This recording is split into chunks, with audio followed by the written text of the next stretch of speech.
Again, welcome everyone. Thank you for joining us today for the Landscape Transformations webinar. My name is Samantha Vergara. I am an admin analyst with the City of Milpitas' Public Works Department. I mostly handle water conservation programs. And today we have a webinar, which is also going to be co-sponsored by BOSCA, the Bay Area Water Supply and Conservation Agency. And we have Shelky Tao with us today of Water Efficient Gardens. So just before we get started, we're going to go over some guidelines for participating in the webinar today. By default, everyone is going to be muted, so that way we can minimize the amount of background noise during the presentation, as well as any distractions. During the presentation, we will be stopping to take any questions that you guys have. So we highly encourage you to make note of anything that you're curious about during the presentation, or if you had questions prepared for today, definitely feel free to send those over to us. And we will be taking questions two different ways today. If you prefer to verbally ask your question, you can use the raise hand feature in the Zoom toolbar. And if I see that your hand is raised, I will allow you access to unmute yourself, and then you can speak and ask your question that way. Or if you prefer, you can spout your question anytime during the Q&A. I will be watching that as Shelky does her talk today, and then I can kind of pause her to read out anything that comes in. And then towards the end of the presentation, or the end of today's session, we will also have time for you to ask any questions that maybe you didn't get to bring up during the presentation. And then lastly, if you miss anything or if you need to step away, this webinar is going to be recorded and it will be made available shortly after today. If you pre-registered for the event, you will get an email from me with a list of any resources that are discussed today, as well as a link to the recording when that's available.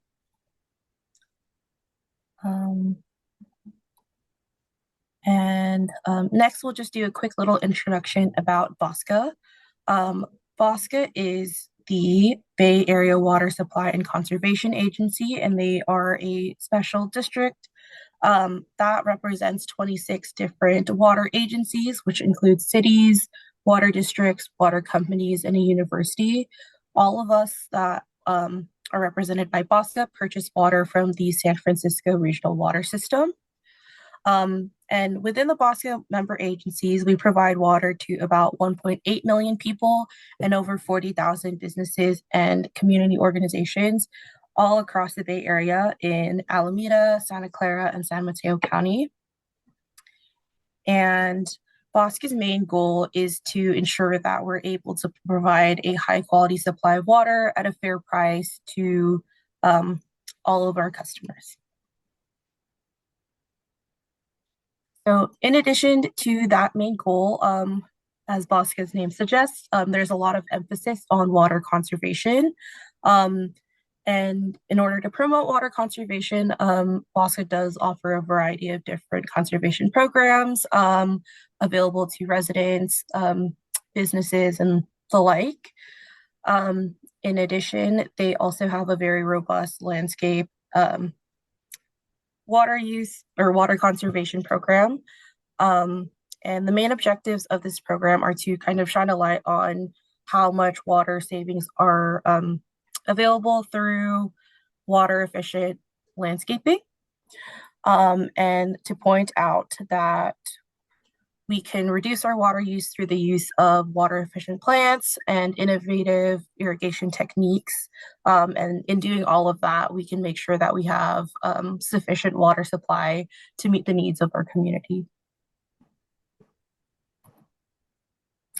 So in line with the conservation program and the landscape education classes such as tonight's webinar, there are lots of different rebates and incentives that are available to you through BOSCA. For example, one of them would be the Lawn Be Gone program, in which you can get up to $4 back for replacing traditional like water thirsty turf with drought tolerant plants and landscape materials. They also have rebates for equipment such as rain barrels, where you could get up to $200 back for installing a rain barrel at your home, which can catch water during precipitation events, and you can save that water to um, use for your landscaping rather than, running a hose and using potable water that way. In addition to that, they also do have rebates for things like smart irrigation controllers, which can help you better understand your irrigation habits. You can use it to kind of, um, you know, monitor your irrigation and make sure that you're watering when you intend to, and also kind of adapt to weather, your current weather patterns. And one other rebate that they also provide is the rain garden rebate, in which you can get up to $300 back for installing a rain garden within your landscape. And the rain garden would help with, um, you know, diverting runoff from the street and kind of doing some groundwater recharge that way. And if you're interested and located within one of the BOSCA member agencies regions, you can find some rebate information at bosca.org. And I'm just going to go over a couple of Milpitas specific rebates. We do have very similar offerings to the programs that are offered by Bosca. However, we do offer our rebates through our other wholesale water provider, Valley Water. Kind of similar to the Bosca program, we do have rebates available for replacing turf and installing drought-tolerant plants and water-wise materials. We also do have rebates for rain barrel or cistern installation, as well as rain garden conversions. In addition, we also do have a rebate for installing a gray water system, so that way you can divert some of the water that's used for your laundry over to your landscape. And the benefit of that is that you are not using, so you're saving water, you're saving a little bit of money by using like kind of pre-used water instead of running potable water for your irrigation. In addition, there are also a couple of other free resources, such as the residential and commercial irrigation surveys. If you sign up for one of those, you can have an irrigation professional come to look at your landscape and kind of give you some tips and recommendations for things that can be improved and things to look out for to increase your water use efficiency outside. And we also do offer some free water conservation items such as aerators, shower heads, garden hose nozzles that can be delivered to you for free. And if you're interested in any of these rebate programs or any of the free items, you can visit savewatermilpitas.gov and all of the details will be on there. And then in addition to the rebate programs, there are some other ways that you can help us save water if you're located in Milpitas. If you are a Milpitas resident, you should also have access to the free Water Smart customer portal. It's a really great tool for monitoring your water use, checking to see if you might have any potential leaks, investigating any high water bills, and then kind of finding different tips and ways that you can save water at home. And then lastly, you could also help us conserve water by reporting any wasteful uses of water that you observe around the city. For example, this could be seeing broken sprinklers being used, seeing irrigation turned on in the middle of the day, or seeing sprinklers turned on during the rain. You can report these instances of water waste to us in a variety of different ways, such as reporting through the My Milpitas app, the Milpitas website, or you can call the Water Conservation Hotline. Once we receive a report, we'll go out and investigate, and then we'll try to get in touch with the responsible party to kind of remind them of the importance of conservation and how they can address the water waste in a timely manner. And then Similarly, if you're located in Santa Clara County, almost all of those rebates and programs that were mentioned are available to you. However, they would be coming through Valley Water. So, depending on where you're located, you may have different rebate rates, but you can find a full summary of all of the rebates that are available, as well as the estimated costs at watersavings.org. And then in addition to that, there are a bunch of other different water conservation resources that are available to you. For example, a great website to visit for some inspiration or tips for sustainable landscaping would be southbaygreen.gardens.org. There's also some handy videos at watersavings.org.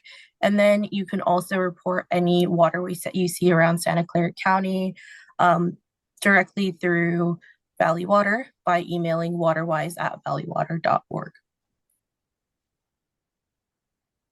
And then here's some more contact information there if you had any questions about the Valley Water rebates or conservation programs.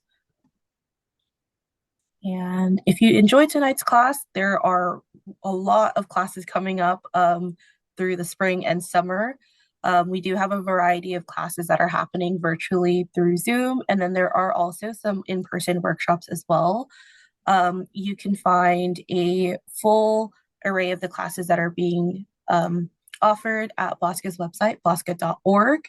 And then again, if you're not able to make it to any of the classes, the recordings of the classes will be available too, and you can find the full library of classes on BOSCA's website. And lastly, I just want to give a shout out to another great resource for finding some more information about sustainable landscaping. This is bayareagardening.org. You can use it to find a lot of good inspiration for projects. As you can see, they have some information about water-wise plants, how to choose them, and then also some tips for efficient watering. And with that, I'm going to hand it over to our instructor, Shelky Powell, and we'll get started with the presentation. As a reminder, if you have any questions or comments that come up, definitely feel free to put them in the Q&A, and I'll be monitoring that and kind of flagging them for Shelky to answer. Thank you, Samantha. Welcome to tonight's class about landscape transformations. Let me share my PowerPoint.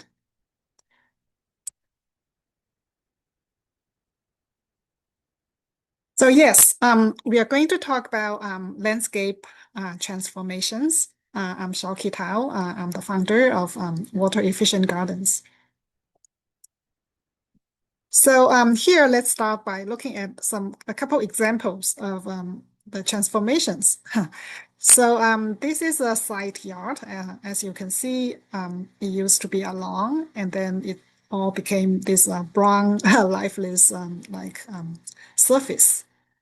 And then we put in a native garden, and that's how it looks like after just like a year. So definitely you have more colors and much more full of life. This is another one. It's a front yard. As you can see, it used to be all these weeds.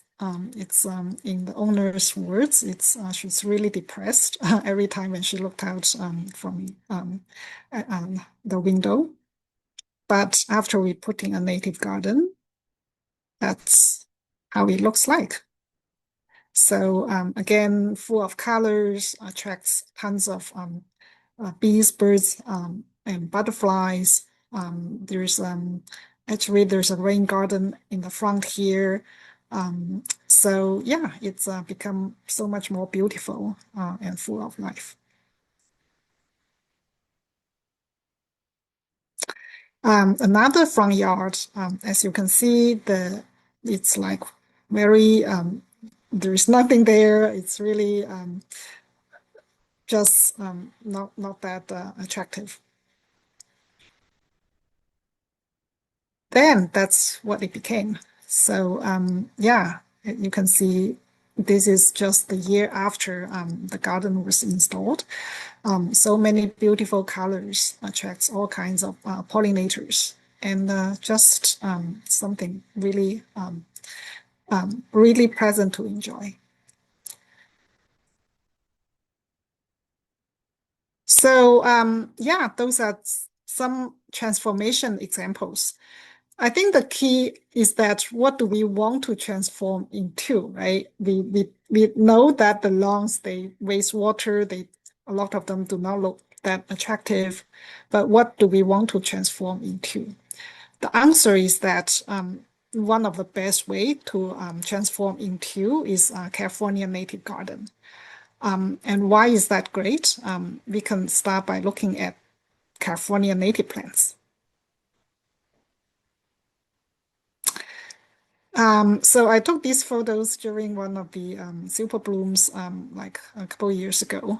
And it's really amazing. You have this like endless expanse of wildflowers like everywhere. That's our native plants. So in California, we are really blessed by having so many beautiful native plants. So yeah, the whole mountain, it's covered by all kinds of wildflowers.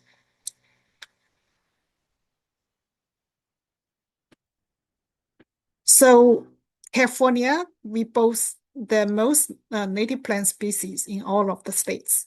We have more than 6,500 different types of plants, way more than any other state. But however, the not so great news is that despite our rich varieties, we also face the threats to the native plant population, including the habitat loss, climate change, and the invasive species. There's this concept called biodiversity hotspot. So you can see a map here. The worldwide, there are 36, only 36 in the whole world. And here we are, the California floristic province. So California is one of the 36. It has most of the California, the state, and a little bit of Mexico. But you can pretty much say the California state is one of the hotspots. The others, as you can see, some are in Europe, Asia, Africa, and so forth.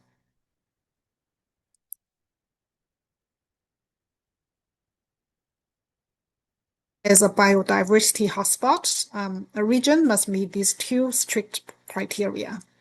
Number one, it must have at least 1,500 vascular plants as endemics.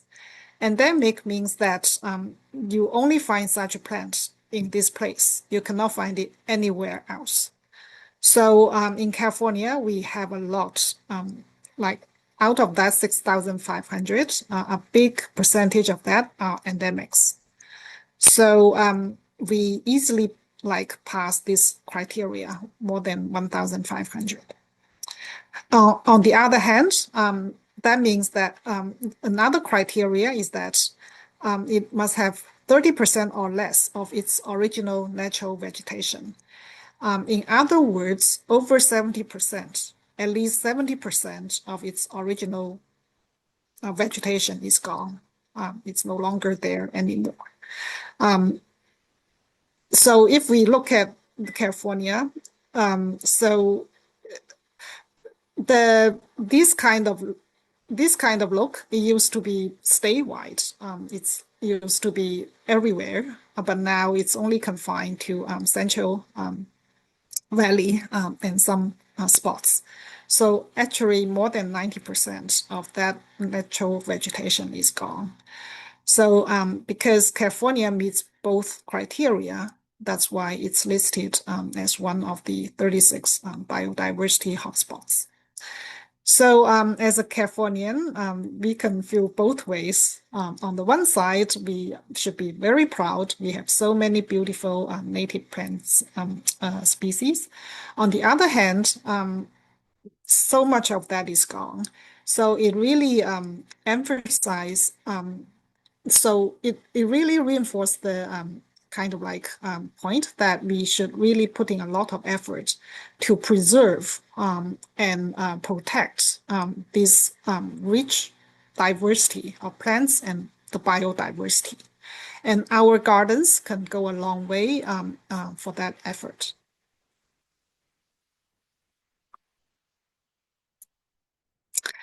So these some photos taken at the Mount Diablo. So if you go maybe maybe a little bit earlier, but you might still see some blooms. So you will see so many manzanitas and their flowers. So quite some manzanita in the Diablo area. They are endemics, meaning you can only find them in around Diablo, not nowhere else.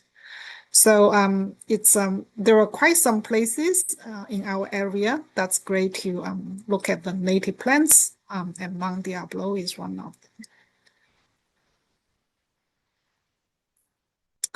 So the manzanitas is one of the great plants to be used in our gardens. So this is a manzanita in the nature, and this is a manzanita in our garden. Really looks beautiful.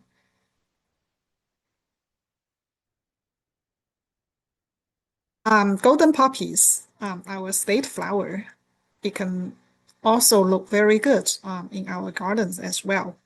So yeah, you can see this big field of the golden poppies.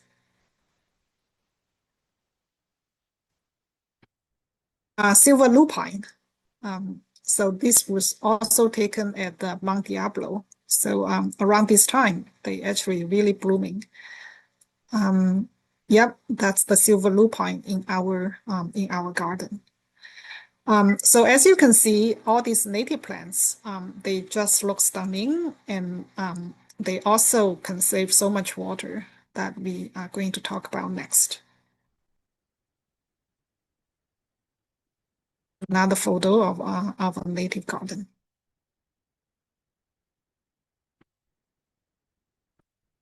There's so many great things about native plants. First, most of them are low water plants. When we say low water, we just say, oh yeah, this plant they don't need so much water. It's not just what we feel or think. We actually there's a criteria, very it's based on science. So UC Davis, they developed this water use classification of landscape species. So it's called a WUCOS that based on the water consumption of specific plant, they put all the plants into four categories from high water use to very low water use. That's based on the evaporation, the ET0 of that specific plant against the warm season grass. We don't need to go into all those details. We just need to understand that for a warm season grass, the water consumption is 100%, means it consumes 100 units of the water.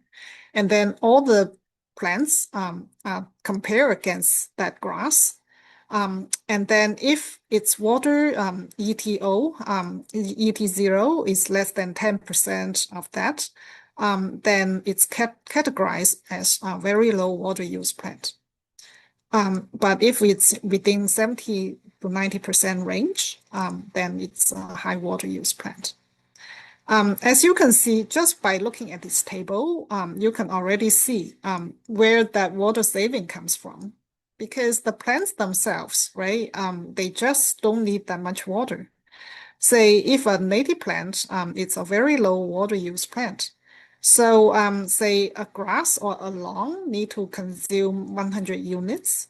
Then for that native plant to survive and grow, it only needs 10% of that. So means everything being equal by planting a native plant or some grasses for the lawn, right here, the water saving is like 90%.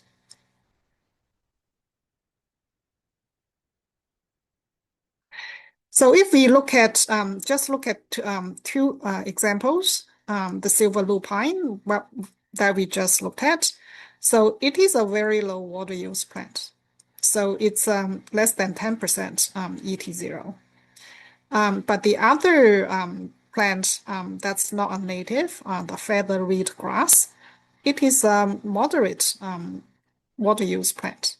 So everything being equal, if we plant lupine versus the feather reed grass right here, we can already save quite some water.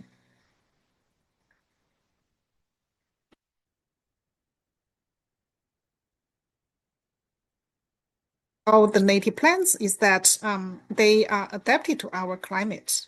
That means that most of the time they only need the natural rainfall to survive. They don't need any additional water. This is the precipitation graph for our area. So as you can see, most of the rainfalls come in winter and spring, but almost nothing in summer. But these plants, because they have been living on this land for hundreds of years, thousands of years, so they are very adapted to this kind of pattern. So when winter comes, when the rain comes, they will wake up from the summer dormancy and start to grow and bloom. December, that's when the flowering currant will bloom. January, that's the manzanita. And then March and April, that's what the poppies will bloom. And then come summer, when the water supply is low, then a lot of them will just go into dormancy to save water. Here, just these plants, you can see some plants that are also of the very low water use category. So these plants basically, after they are established, they just don't need any additional water for them to survive. The common manzanita, sagebrush, the western redbud, mountain mahogany, white sage, coyote mint. So these are just a couple examples. So then you might ask, why native gardens? Definitely save water. We already talked about why. This is why, because they can just rely on this kind of waterfall, this amount of waterfall and this pattern of waterfall to support themselves. On the other hand, for the lawns, right, they need for them to survive, they need, let's say they need this much water like throughout the year. And then during the hot summer days, when we don't have that kind of rainfall, that's where we just need to give it the city water for them to continue to live and do well. So this gap here, that's how much water we need to give them.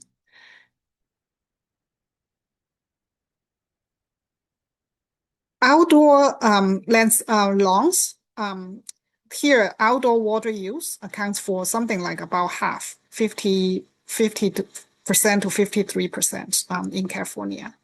So a lot of that is watering for the lawns. So if you look at this chart, you can't help but just feel that doesn't feel too right, right? It's like with all the water that we carry from like Yosemite and from all those faraway places. And when it comes here, and it's just used for watering our lawns, it doesn't sound too right.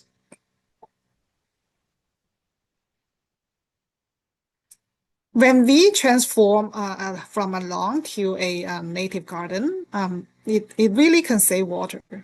So here are some examples. This is a backyard. It's about 3,000 square feet. It's a very big one. The owner decided to keep a small piece and then transform the most area into this native garden. And after the transformation, the water usage went down by 50%. And this is for the whole house. So it includes both indoor and outdoor. So if you think the indoor pretty much should stay constant, right? Because we use about the same amount of water for cooking, for laundry, and so forth. Then that 50% will come mainly from outdoor. And from that, you might say the net saving should be more than 50%, the landscaping part. It's more like 60 or even 70%.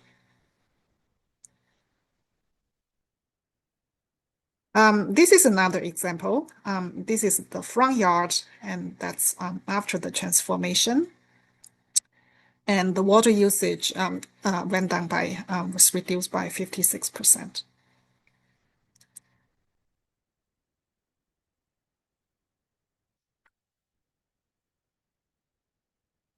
Huge benefit is that the native gardens can support biodiversity.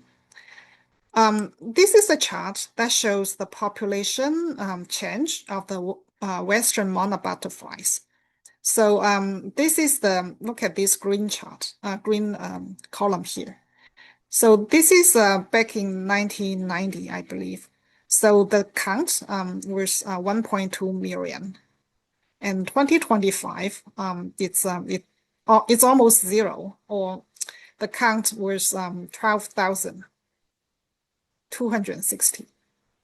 So it's the scientists already say it's the Western monarch butterflies suggest that based on this data, they face a 99% chance of quasi extinction. It's it's a pretty sad, right? That the monarch butterflies that we see today in like around 30 or 40 years, our children and their children might not be able to see the monarchs anymore in the real monarch butterflies. They can only learn about it in the books or movies. But that's the reality because that's just how much the population has collapsed. And that is just one example. Well, the main reasons for that, there are multiple reasons. The loss of habitat, definitely a big one. We talk about how California has lost more than 70% of its original vegetation. So that's a big part of that. Pesticides, climate change. But I think the alarming thing is that it really seems to be accelerating here. So starting like 2020, the monarch population really went down to like only about like less than 15,000. So it really highlights the importance and urgency that we should plant more native plants, install more native gardens to stem this trend, to help really these monarch butterflies and all other wildlife.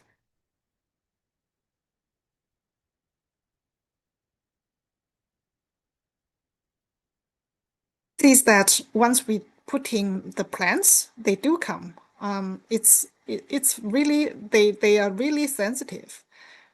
So this is a native garden. We planted several native milkweeds here. By the way, the monarch butterflies they can only depend on our native milkweeds, not the other milkweeds, because their babies can only deal with the native milkweeds toxin. But the others, that comes back to the native plants are like coexisted here in our environment, and then they just develop this coexisting mechanism to depend on each other. So if we want to save the Western monarch butterflies, we just need to grow more these native millweeds. And narrow leaf millweed is one of the two major species. The other is the showy millweed. Anyhow, so we planted several native millweeds here, and then I think the garden was installed some around September, and then come next summer, the owner told me, he said he came back from a trip, and he saw all these baby worms on this milweed, and he was very worried. He was like, "What happened to this plant? What are all these what are all these worms?" And then after he checked on Google, and he found out actually that's the baby monarchs, and then he was so happy. Um, so this is yeah, this is the from uh, this garden. So we also planted a couple here. And then that's how it kind of like filled in, and that's the monarch butterflies on sitting on these native millweeds. So in addition to the monarch butterflies, the native gardens also attracts all kinds of birds and bees.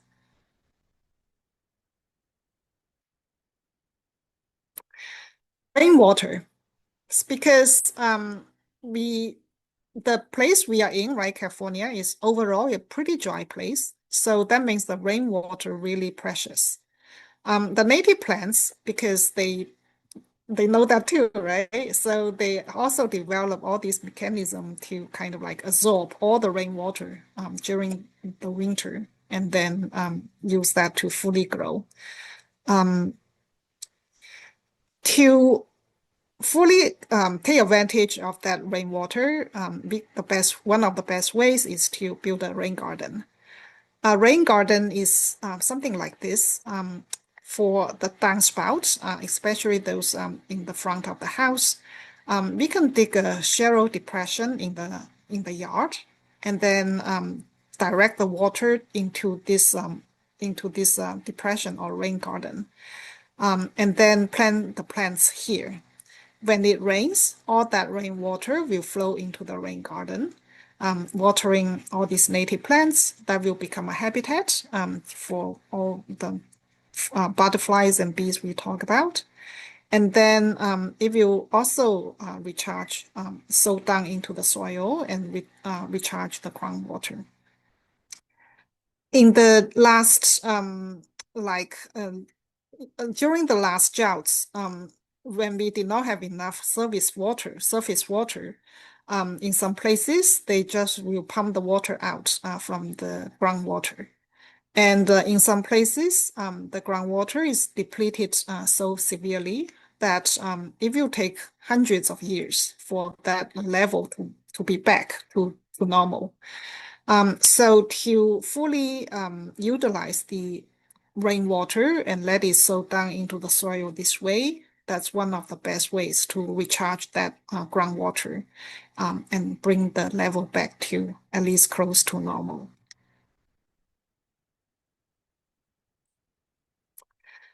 The rain garden can be very beautiful too.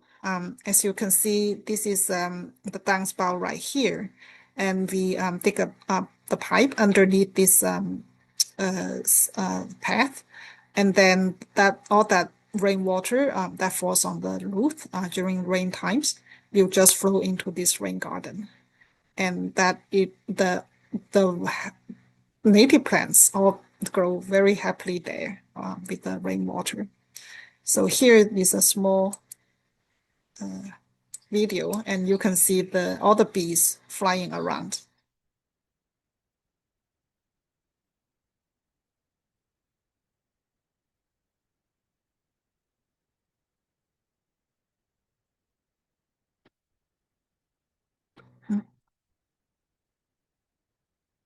Regional character, like the poppies, it's such a California plant, right? So when we have a native garden and when we plant our native plants, have native poppies like this one here, then it just spells our California pride. Same with other like regional plants, like the manzanita we saw at the Mount Diablo, in the photo we just showed. That also can connect us to Mount Diablo or the similar mountain range around us. So it's another way, really good way to connect us to our environment, our area.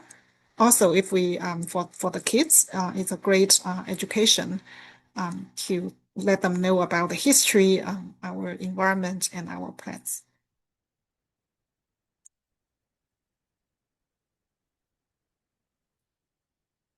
The native garden also require less maintenance than the lawns. The maintenance for the lawns, they actually add a lot of carbon to the air, like something like 22 million tons a year. So it not only like it costs us time and money, but also is really bad for the environment.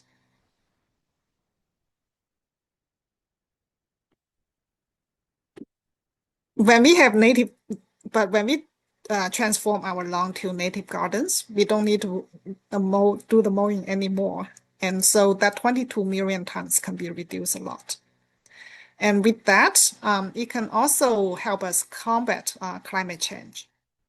One big reason for that is when we save water, it can also save energy.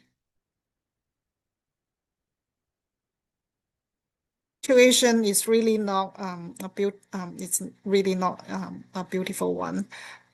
So the 1.5 degrees threshold, we are already two-thirds there, or even more. This was like from about 2 or 3 years ago. If it's when that threshold when it is crossed, then one big impact for our area is that the sea level will rise. And in different scenarios, say if it will rise by half meter, then in our area, that's how many people will be impacted. So it's not just something far away, something we can like don't care about. It will be impacting us. So that's why we really need to take up the actions to try to prevent that.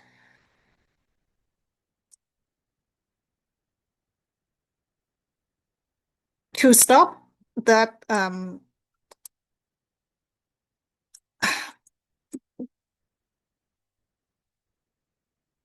to prevent that from happening, the carbon needs to fall by 45%. And all kinds, and now people are already doing all kinds of things to achieve that. One way also is that we can also help by saving water. Statewide, we have this huge network to carry water mainly from Sierra Nevada to coastal areas like our area. And when you transport that much water over such a big distance, then that's a lot of energy that it consumes. So it's estimated that 20% of the energy is used on supplying municipal water. So when we save water, we can also 20% of that will also means the energy saved.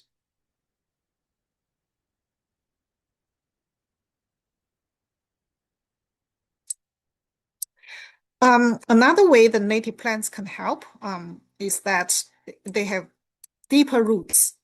And with that, it can loosen the soil and improve the soil quality. With that, the soil can absorb much more carbon than those poor soil, that's the very competitive soil. Um, the what people might not realize, the soil beneath our feet actually is a huge storage for the carbon. So when we have good fertile soil, then it can also store much more carbon than not. So that's another way that when we plant native plants, the soil will also be improved significantly, and with that, store much more carbon.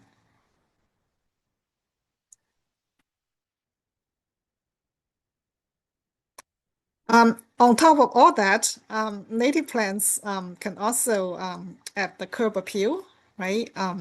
Add so much colors, make it look so much more beautiful, and help us reduce our stress and boost our well-being. It's scientifically proven that by seeing green colors, it will distress us and then help put us in a more calmer mood.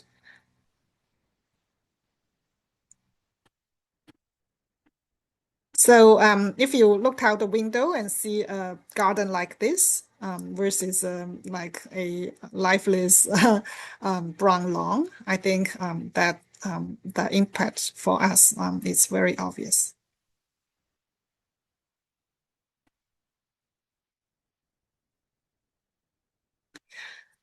So if some of you currently live in a HOA, there is the regulation called AB 1572 you might want to pay attention to.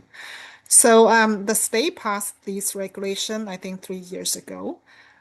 Basically, it mandates that for the non-functional turf, meaning if there's no kids playing on it, no one having picnic on it, if the lawn is just there for decoration.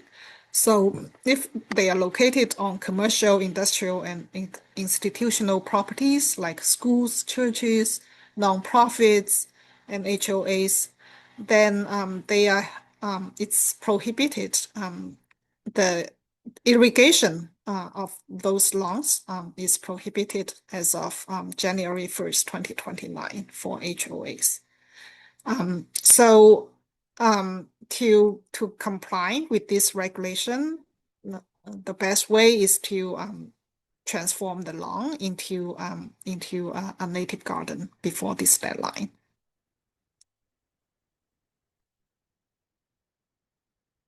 So this is one such transformation for a YMCA, an institution, institutional property. So this is before and this is after. And it attracts so many birds and butterflies.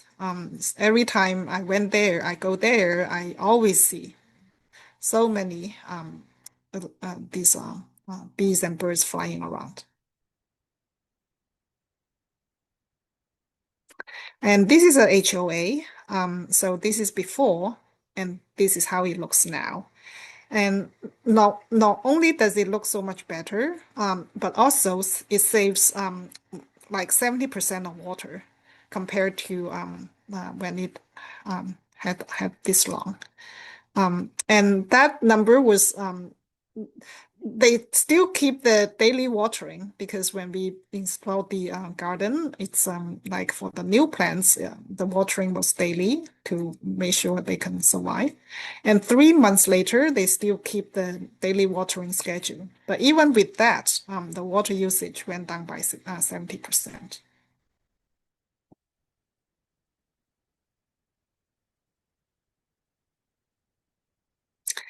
So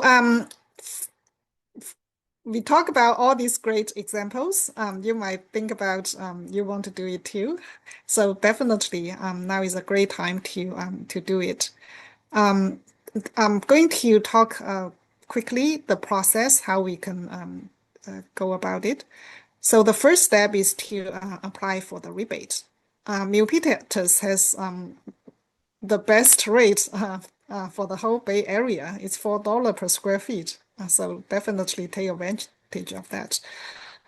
Other areas like San Jose is $2 and Mountain View $2. So $4, that's really a very good deal. So the first, you just go to submit an application. This is for Menlo Park, but here, Milpitas, you just go to the website that Samantha mentioned.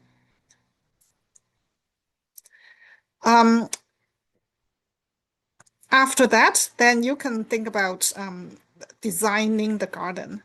So you can do it yourself, or can like total designers like us, and be all of us more than happy to help. And then after you design and come up with the plan list, then you submit to the rebate program, and then they will issue the notice to proceed.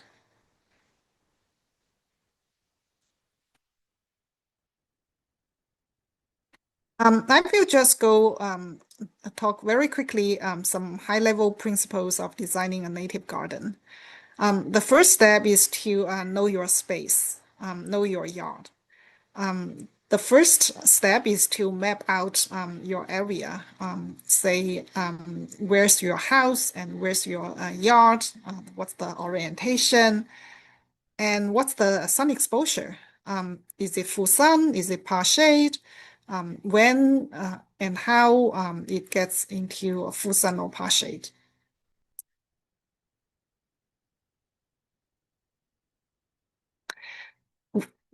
The second, another thing to know is the rainwater, or where your downspout is.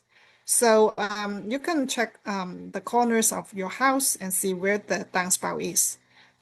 That when we have a downspout in the front, that point to the front yard, it's possible to build a rain garden with it.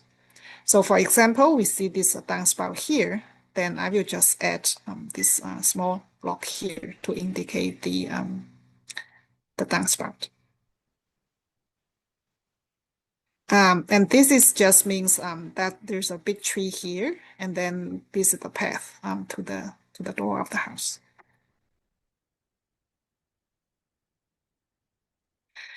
Know the soil. So there are three big types of soil: sand, loam, and clay.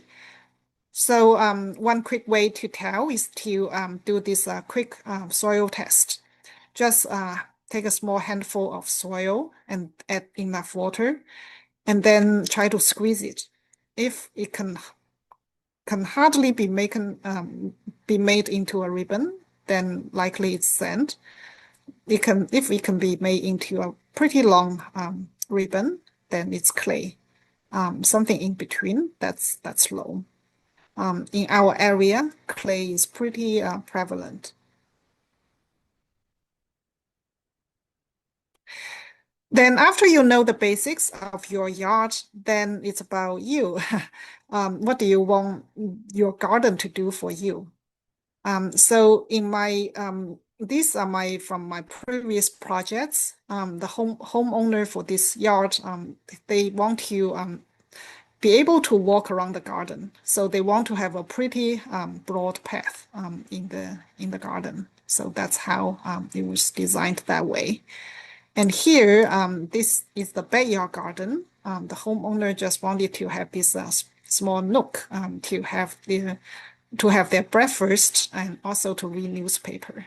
So that's how we designed this deck area here. So you can write down the main goals for your family. Like, do you want to garden? Do you want to give a play area for your kids? Do you want to give a space for your dog?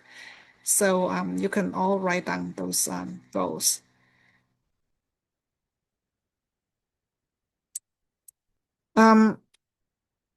Garden style is another big consideration.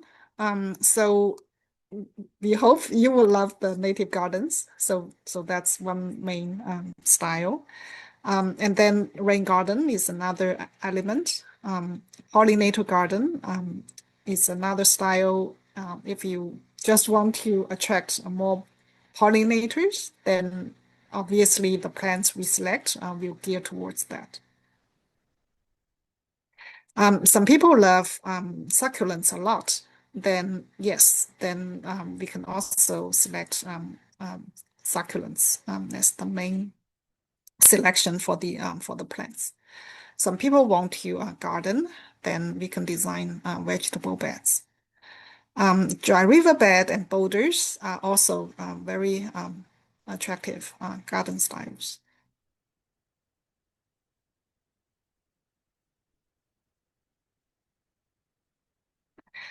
When it comes to plant selection,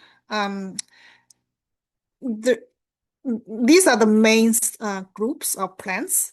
You have very big trees. For our typical yard, those might be too big for us, but we can select shrubs, grass, perennials, and some small trees.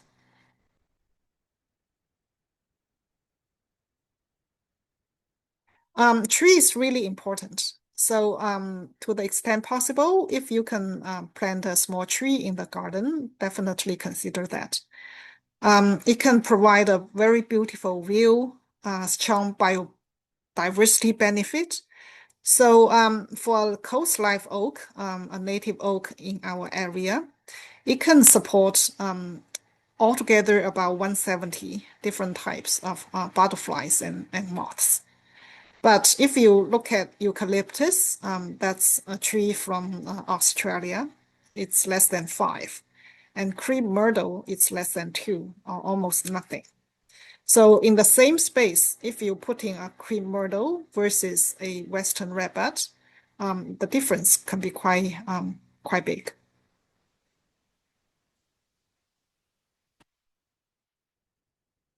It can absorb carbon, reduce heat island effect, reduce the flood hazard during the storms. Its roots can absorb a lot of water, and its leaves and branches can slow down the speed of the water, the rainfalls, prevent soil erosion, and then have all these health benefits.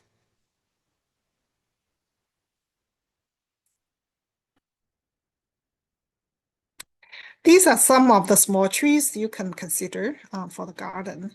The western redbud we talk about, the common manzanita, fennel bush.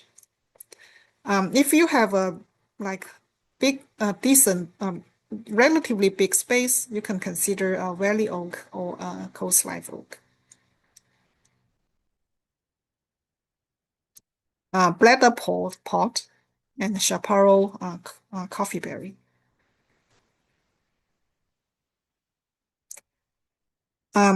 Ceanothus. If you like the color blue, this is definitely a plant to consider. Just around this time, it's blooming with all these very beautiful blue blossoms. Actually, it's their name, blue blossom ceanothus. Sagebrush, yarrow and coyote mint, seaside daisy and California poppy. So all these plants are low water plants. So and they also boast with all these beautiful looks and colors.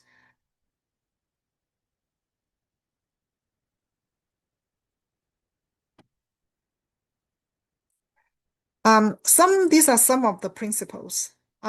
Aims to cover at least 50% of the space.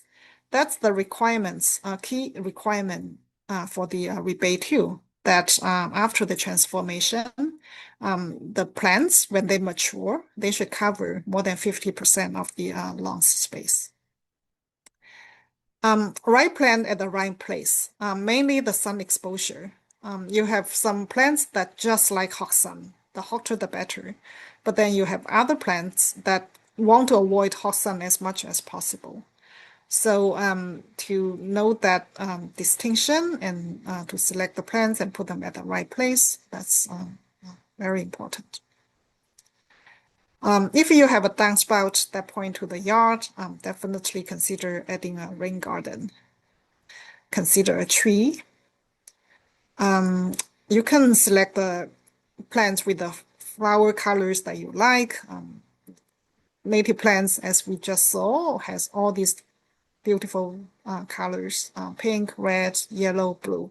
So that's where you can kind of like be creative and select the plants with the colors you like. Prioritize plants of high biodiversity benefits. Consider a red bud. Do not consider a crepe myrtle or try to at least give, if you really want it, try to at least consider the red bud first, because the biodiversity benefit is so, the difference is so huge. Easy to walk around, so consider, make sure you have kind of like a path or a way to walk around. And avoid concrete because it's not permeable. Use all other permeable surfaces, like this kind of like flagstones or decomposed granite. These are all good and cost-effective hard spacing options.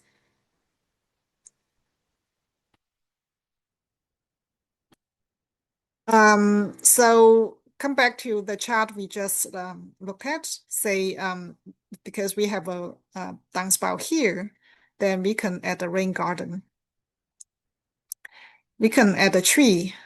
I put it like at this with some distance between the tree and the house, with the new kind of like guidelines for fire safety or fire escaping.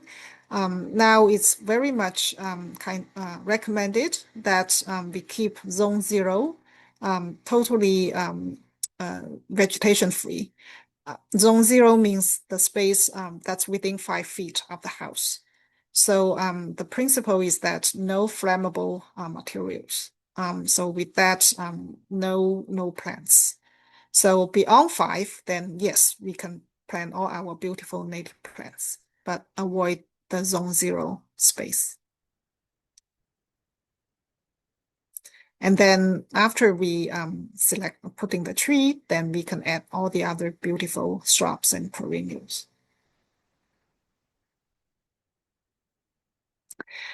So we can take a look at some two examples. So example 1 is this HOA house, and this is their lawn, as you can see. The key thing is that they have this olive tree right in the middle. So it kind of divides this yard into 2 parts. One is a full sun part. So as you can see, it has full sun all day long. But then at the back, that's the shady area. So when I did the design for them, that's how I went about picking the plants. And it's also, they also, because it's part of the HOA, they also have the mandate that the plants in this area cannot be more than 2 feet tall. So that's another criteria you bear in mind when you look at the plants.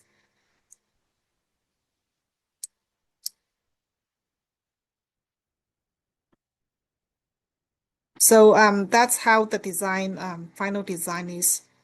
So we have these low plants around the olive tree, but then have the taller plants flanking the window. And everything is native.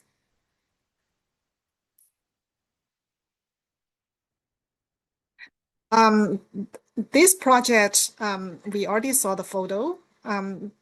This is the downspout. So with that, then we can design a rain garden in the garden. The owner, she said, when I talked with her, she said because she from this window, she can look at this whole yard. So she wanted to see something, the garden all the time from within the house. So she did not want to have like 2 tall plants to block the view. So yeah, so that's why how I designed it. And And she did was able to like see the garden all time, and she was super happy with the new garden. And as you can see, that's the rain garden right here. So it's the winding kind of like channel, and then the rainwater will just flow into this rain garden, and all the plants are super happy here.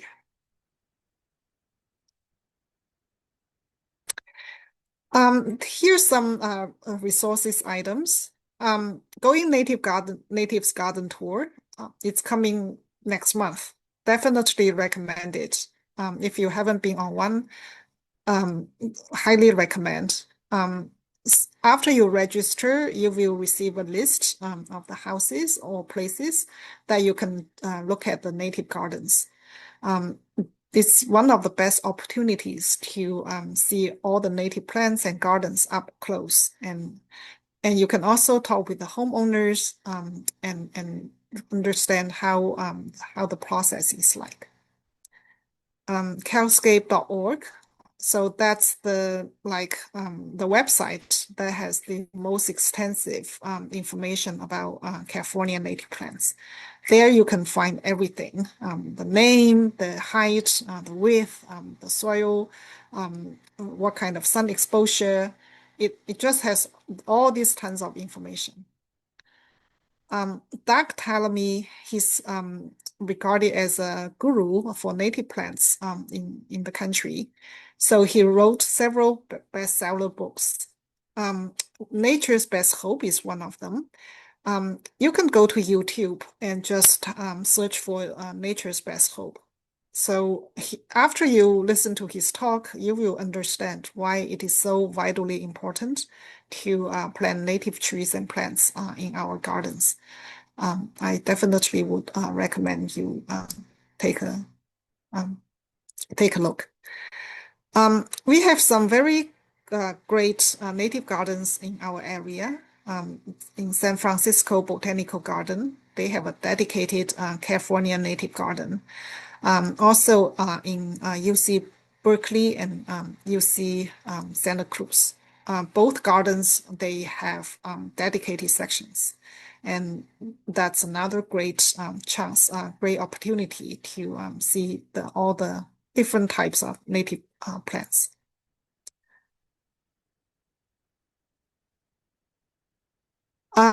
So here's my contact information. More than welcome to uh, contact me, ask me any questions about native plants, native gardens. We'll be happy to see more gardens be installed in our environment.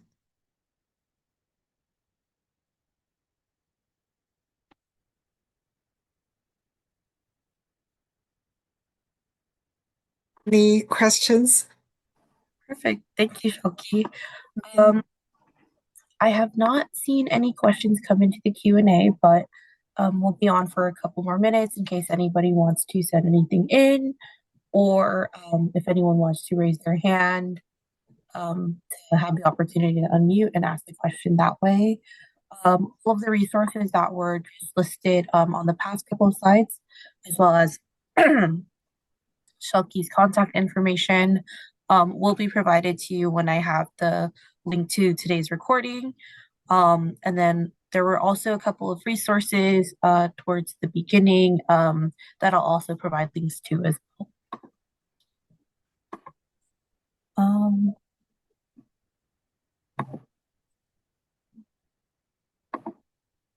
and thank you, Shelky, for kind of walking us through the process from kind of like generating ideas for landscape transformation, applying for the rebates, and then some of the components for design as well. Um, I do also want to stress as well, if you were inspired to pursue a rebate through this, I definitely recommend making sure that the very first thing that you do is start to look at the rebate requirements, read through those just to see if the project that you have in mind aligns with what is qualifying for the rebate. And then highly recommend that you submit your application first and get the approval before you start any work, just because most of the rebate programs do require that you do get pre-approval before you kind of break any ground or start removing any of your existing landscape.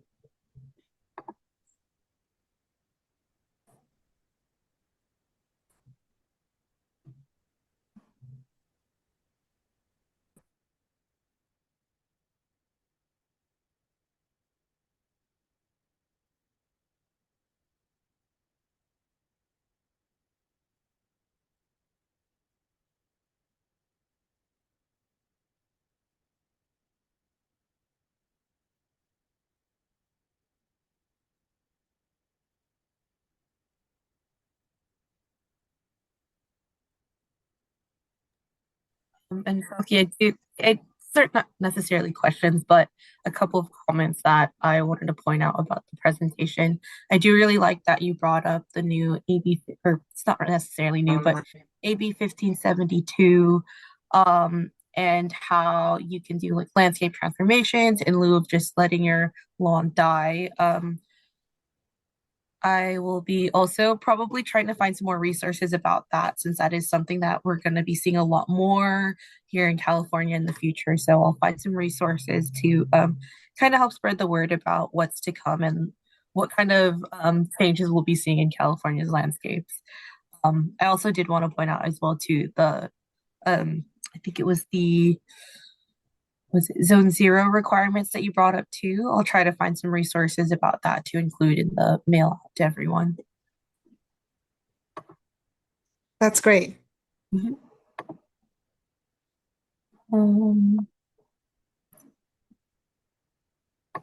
but if there are no questions, we can end it a little bit early. If any questions do come up, Shelky's contact information will be included in the follow-up email, so you can go ahead and send them to her, or you can send them to me and to forward to her. But with that, thank you so much, Felky. It was a great presentation, very informative as always. I also love all of the local example photos that you've taken from previous projects. So it's really nice to get or provide some inspiration for people who might be considering a project of their own. Thank you. Perfect. Well, thank you guys so much and have a great rest of your evening. Thank you. Good night. Bye.